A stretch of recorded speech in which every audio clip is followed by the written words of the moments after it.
কাল হর দুঃখ হর দরিদ্র হর হর মহাদেব।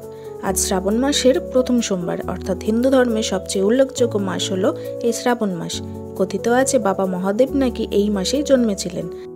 তাই এই শ্রাবণ মাসে প্রতিটি শিব ভক্ত নানাভাবে মহাদেবকে সন্তুষ্ট করলেও বাবা মহাদেব নাকি ভক্তের সেবায় শ্রাবণ মাসের প্রথম সোমবারেই হয়েছেন সন্তুষ্ট। তাই বলুন নমো পার্বতে পতেয় হর হর মহাদেব।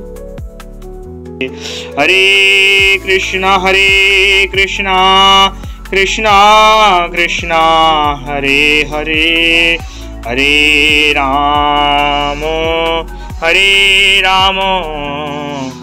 राम राम हरे हरे।